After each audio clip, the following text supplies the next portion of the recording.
छत्तीसगढ़ से एक बड़ी खबर मिल रही है। कांग्रेस कार्यकर्ताओं पर एफआईआर हो चुके। पथराव मामले में केस दर्ज किया गया।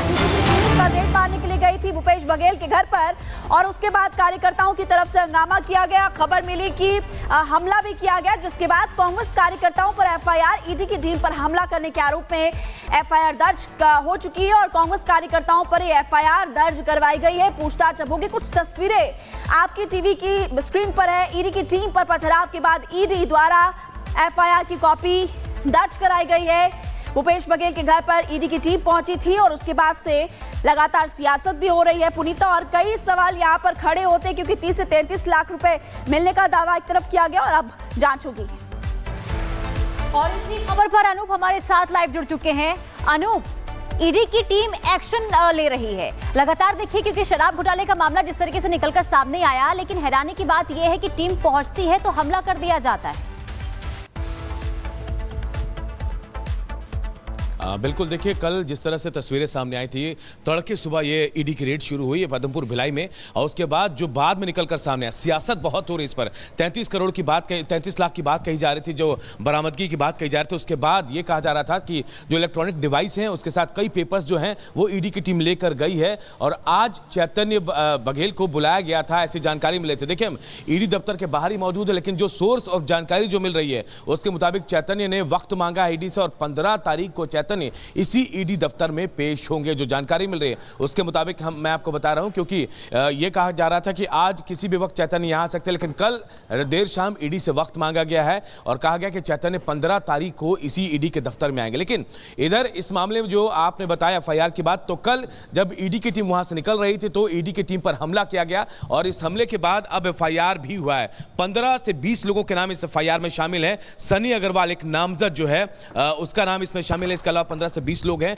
उन पर एफआईआर किया गया है और सियासत भी इस पर खूब हो रही है, जिसका मैं जिक्र कर रहा था, क्योंकि बजट सत्र चल रहा है इस वक्त और आज भी बजट सत्र है। ऐसे में कल जब हंगामा हुआ था कांग्रेस की तरफ से, आज शाम 4 बजे के आसपास कांग्रेस के कार्यकर्ता भी विरोध प्रदर्शन करेंगे, तो वहीं सदन में भी इस मामले की गूंज आपको सुनाई देगी, क्योंकि सदन में कांग्रेस कल भी पूरी तरह से विरोध प्रदर्शन करते नजर आई और आज क्योंकि भूपेश बघेल खुद सदन में मौजूद होंगे तो उनकी मौजूदगी में यह विरोध प्रदर्शन और तेज होता जाएगा। हालांकि कांग्रेस के कुछ लोगों के बयान भी सामने आ रहे हैं, जिसमें कहा जा रहा है जो एफआईआर जो की गई है वो कहीं ना कहीं गलत तरीके से की गई, लोगों को फंसाने के लिए एफआईआर की गई है।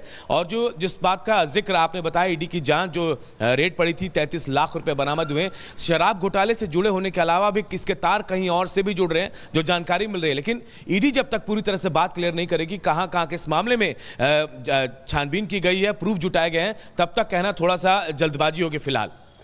अनूप, क्योंकि आप लगातार वहां पर हैं और आप बता रहे हैं कि हंगामे की भी आज सदन के अंदर आसार है, लेकिन आपको बता दें कि इसी बीच भूपेश बघेल की तरफ से एक बात भी कही गई, वो भी बताएंगे, लेकिन आगे बढ़ते हैं। और पुनीता, अगली खबर है क्योंकि इसी से जुड़ी हुई है और भूपेश बघेल साफ तौर पर कह रहे हैं कि मुझे जानबूझकर फंसाने की कोशिश की जा रही है, जबकि वो पैसे मेरी बेटी बेटे के हैं और बातें कहते हुए नजर। बिल्कुल, देखिए, कई तरह के आरोप भी लगाए जा रहे हैं। इसे लेकर कांग्रेस के जो कार्यकर्ता हैं, कांग्रेस की तरफ से आज विरोध प्रदर्शन की भी तैयारी हो रही है, लेकिन दूसरी तरफ ईडी ने भूपेश बघेल के बेटे यानी कि चैतन्य बघेल को भी समन भेजा है और आज पूछताछ के लिए बुलाया है। लेकिन देखना यही होगा कि क्या चैतन्य बघेल आज पूछताछ के लिए जाते हैं या फिर नहीं जाते हैं, इस पर नजर रहेगी। लेकिन उससे पहले इस पूरे मामले को लेकर एक रिपोर्ट आपको दिखाते हैं।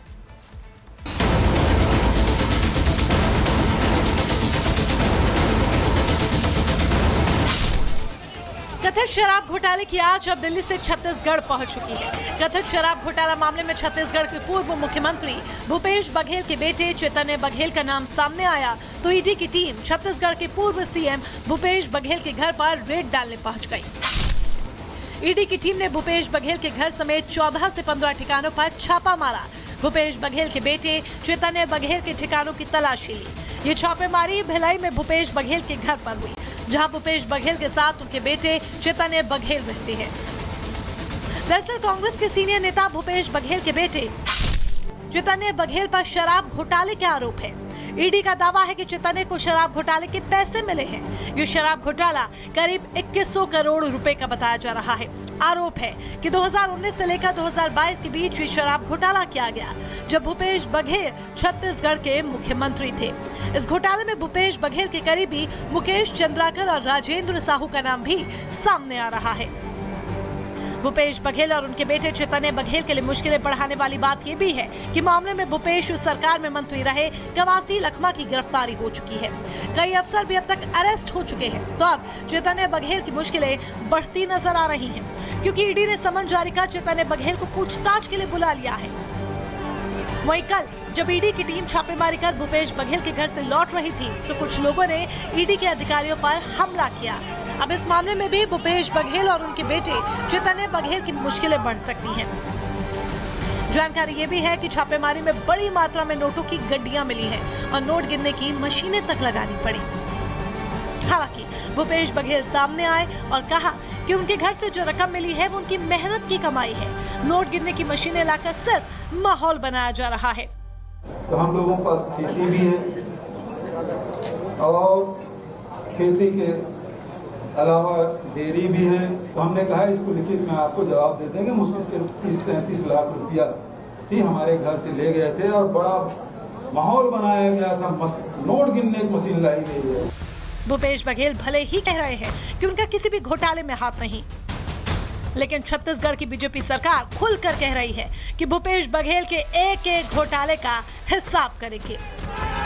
Bureau report, Republic Bharat. Uttar Pradesh के संभल में बीजेपी नेता गुलफाम यादव की मौत हो गई है। परिवार का यह आरोप है कि कुछ लोग बाइक से आए और जहरीला इंजेक्शन गुलफाम यादव को दिया, जिससे उनकी मौत हो गई है। अब पुलिस पूरे मामले की जांच कर रही है। रिपोर्ट देखिए।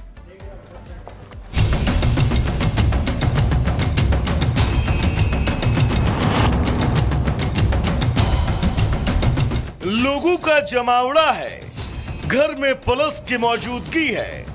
इस तस्वीर को देखकर आप भी समझ गए होंगे कि यहाँ कुछ न कुछ तो हुआ है, तभी पुलिस पूरे लाव लश्कर के साथ पहुंची है। दरअसल संभल के गन्नौर में बीजेपी नेता गुलफाम की संदिग्ध परिस्थिति में मौत हो गई, जिससे पूरे इलाके में सनसनी है और परिवार में मातम का माहौल। परिवार का आरोप है कि 65 साल के गुलफाम सिंह अपने घर पर थे। इसी दौरान बाइक सवार 3 युवक पहुंचे और उन्होंने गुलफाम के पेट में जहरीला इंजेक्शन लगा दिया और फिर तीनों मौके से फरार हो गए।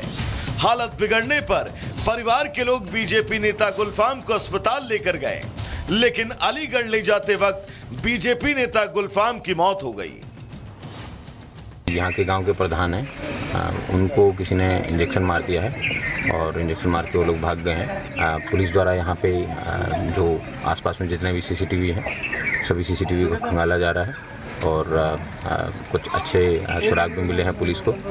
जल्द ही जिन व्यक्तियों द्वारा ये इंजेक्शन मारने की घटना कारित की गई है, उन व्यक्तियों को गिरफ्तार कर विधिक कार्रवाई सुनिश्चित की। वहीं बीजेपी नेता गुलफाम की मौत जहरीले इंजेक्शन से मौत की पुष्टि हो चुकी है। ऐसे में पुलिस तीनों युवकों के खिलाफ केस दर्ज कर चुकी है और उन तीनों युवकों की तलाश